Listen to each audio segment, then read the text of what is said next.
Hey guys, my name's Tony. I used to have a print shop, and I used to work wrapping cars, making business cards, and just doing a whole lot of printing for a whole lot of business in Miami. I decided to make a change. I wanted to have a kind of different lifestyle, wanted to try something new, so I've gotten into urban farming.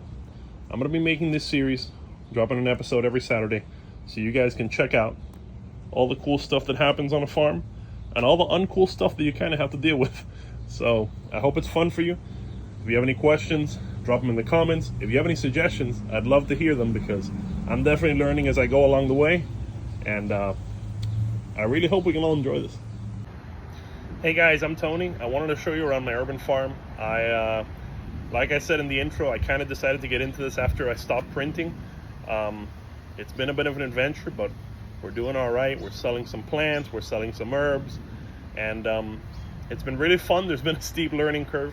But I wanted to share it with you, hoping to get some input from the real farmers out there that actually know what they're doing. Hopefully they can help me navigate things a little better.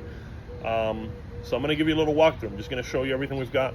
A lot of things are still in process. I've got plants that have just been transplanted, like tomatoes, so those are still looking a little rough. I've got the plant area where I've brought a lot of plants out. They were using UV light bars, the honeybees in the front, the grass area in the front that I just have to work on how to make it look better. So don't worry, but check it out and I hope you enjoy it.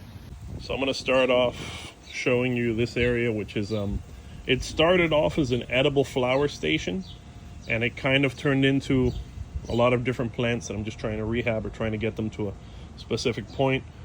Set up right in front of the car. Still have an old dog crate there. There's things that I have to move to make sure that I keep the mosquito population in check. So we're down in South Florida, so mosquitoes are a mission. I did cut that branch so that it could get more direct sun. And then this is an old avocado tree we've got that some squirrels have actually hollowed out. If you look from there, let me show you on the top part. So up there, the entire thing is hollow because a squirrel family has taken over it. So it's not doing too well. Probably gonna have to get rid of it. So showing you here, these are violas. We sell these edible violas to different restaurants for decoration or for, garnish, just garnish. Calendulas, I'm not having much luck with. I deadhead them to see if more grow, but I think I'm just having watering/fertilizer issues with them. Got 2 different papaya trees that we're going from seed, and I believe this is sea grape if I'm not mistaken. French marigolds, one of my favorite plants. This one has actually been one of the most fun edible flowers we grow. They grow a little bigger than that, and a lot of restaurants use them as a cocktail garnish. So they'll use it to top a cocktail. It's pretty cool. Check out these nasturtiums looking back at you. And then, some more French marigolds in the works. A little sunbeam. Over here in this area, this is what I call my challenge corner, because these have been the most challenging for me. I'm trying to pull them out so I can film them carefully so I can hopefully get some advice on them. For some reason, these jalapeno plants, the leaves keep looking wilted like that. I saw this today, so I checked the underside and I see that. Because of that, I hit them with insecticidal soap, just a couple of drops of that in water. I was told by a friend that would work well, and they got better, but they're still not how I'd love them to be. So if anybody has any advice on pepper plants, that'd be swell. This is a different pepper plant. I know the name in Spanish, it's ajica chucha. Same thing, the leaves kind of look a little weird, a little shinier than usual, a little wiltier. Let me check the bottom sides. Okay, got some weird stuff there on the bottom side. But I don't know. Do you guys think insecticidal soap is enough? Should I kind of step up the efforts? Back there I have some Diaspora bamboos, a lot of garlic with this elephant amaranth here, a lot of garlic, and a lot of tomatoes, Oregon spring tomatoes. And then over here, cuttings. These are some jade cuttings, desert rose. Just different little projects to keep working on. This is an area that I'm eventually going to try to set up as with a little roof. so that I can stack, any bags of pest control, fertilizer, or anything like that I use in extreme cases. I try to do everything with that insecticidal soap, but if things really get out of control, I nip it in the bud with any 7 more French marigolds. These are actually some copper planters that were in the house before and they were empty, so I've taken advantage to add the flowers. Check out these pansies, beautiful pansies. Just a beautiful flower. And these beautiful violas. So that I think they'll grow better, have more soil there, they're more comfortable. Ooh, this is something cool. If you look at this, that's a dried out French marigold. If you pull on top, that's where the seeds will actually come from. It's still not dry enough. When that dries out, the little seeds have like a parachute. They fly out from there. Got some rain barrels that I am using that rainwater to water my plants. That's a fun one. That's a shade that I bought on Amazon. Ended up being 90% shade, so obviously too much for the plants. Some more French marigolds, some bird feeders. The birds have helped me get the pests under control, so major props to the birds.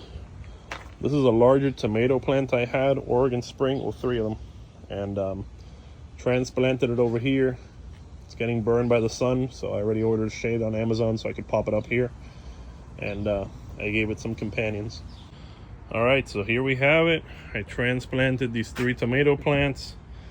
Took Amazon 2 days to get me the shade, so these poor babies got sunburnt bad, but I think they should have been rooted by now. I'm giving them a lot of water, planted some companions, and I finally got the shade up there.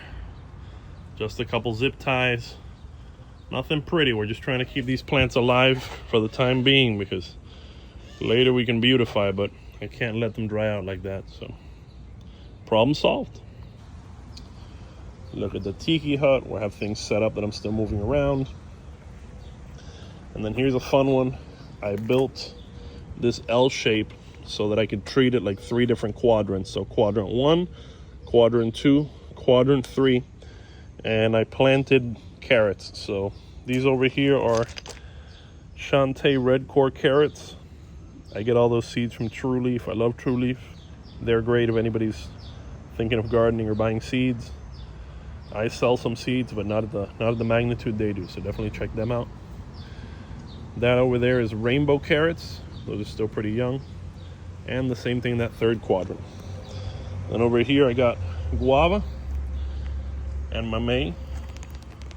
I got these 2 plants from a nursery in Homestead, and they were honestly not in great condition, but I've been hitting them with insecticidal soap every 3 or 4 days, hoping to pick them up.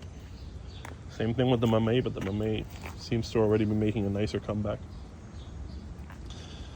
We got Pineapple City over here. A lot of different pineapple plants. Bay leaf or laurel. Some rosemary. And a bonsai of ficus. Walking over here. This is an area that we're going to try to turn into, once I get that stump, because that one I'll actually have to remove. Cut all this up. I'm going to turn this into more of a tropical fruit area, because I already have a master mango tree here. This one is every year just gives so many mangoes. It's so great.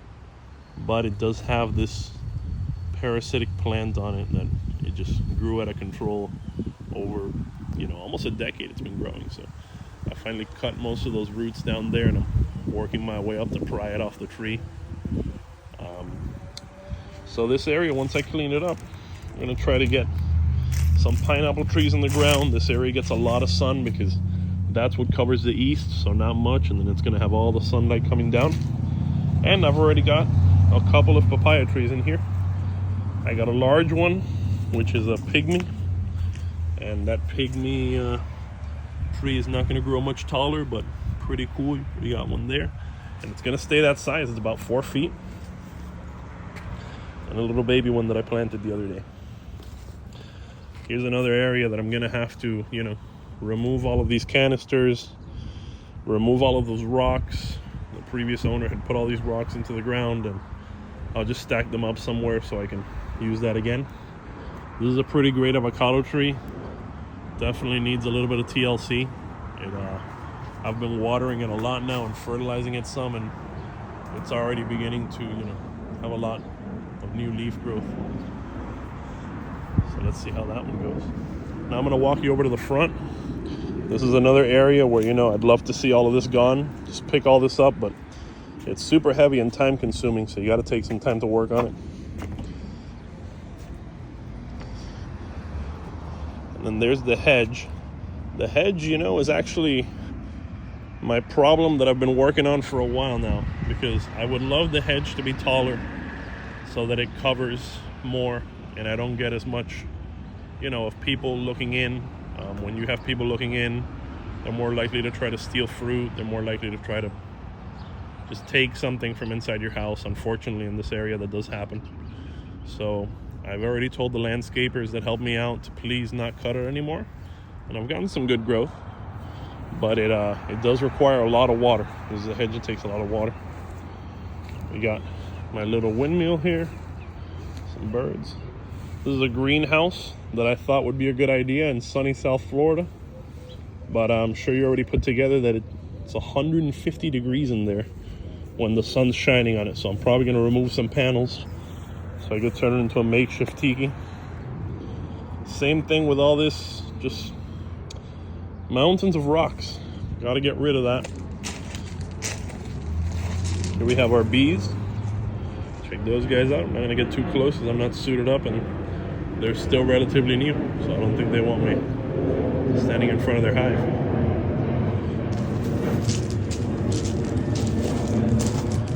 Little trellis. Got to finish building, plant some flowers in. And some more mango trees. These mango trees are super active. They give a lot of beautiful mangoes, and I like that they give them to you at a pretty low level, so you can actually pluck them off the tree a lot of times. And like I said, here's that lovely hedge. This side is even lower. This side needs to do a lot of growing, so I've just been continuously watering this side, trying to see if I can get it a lot taller. Here's a hose I left running before I started filming to just flood the area, and then I don't have to water it for a couple days because I'm going to be heading out on vacation. But all of that is new growth. So there you guys have it. That's a bit of a walkthrough. I really think I can turn this into something nice for exotic produce, for fruiting trees and things like that. If I clear out a lot of the rocks and kind of organize myself efficiently, I think we can turn it into something special. And I think between the tree sales, herb sales, maybe some microgreens in the future, things like that, I can actually turn this into a full income replacement and just focus on this. It's so much more relaxing than all the printing I was doing, and it's definitely something fun. You get to learn about these plants, you get to work with science. They have so many different specific needs each plant has. And definitely I think part of the fun for me has been incorporating nature. I don't want to, birds, other insects, beneficial insects, things like that. All of those that I incorporate, it's just helped me so much to not have to waste money on chemical products. So that's something that I definitely, that's probably my favorite part. And that's something that I think the more farmers work on that, the more money we can save. I said we, you saw that? Probably in a couple months I can start saying we when we use the word farmer. But thanks so much for checking the video out. I'd love to keep hearing from you. I'd love you to check out our journey, and I really hope this farm grows into something special because I'm staking on it. Here, I wanted to show you something cool. I think this is actually a cardinal. Bear with me because I'm zoomed in, so when I move it looks atrocious. But look at that. Is it? He looks kind of red. I don't know. Maybe he's missing color because he hasn't been eating properly. So I'm just walking carefully to show him to you. Ooh, what a pretty situation. That's part of what makes it special.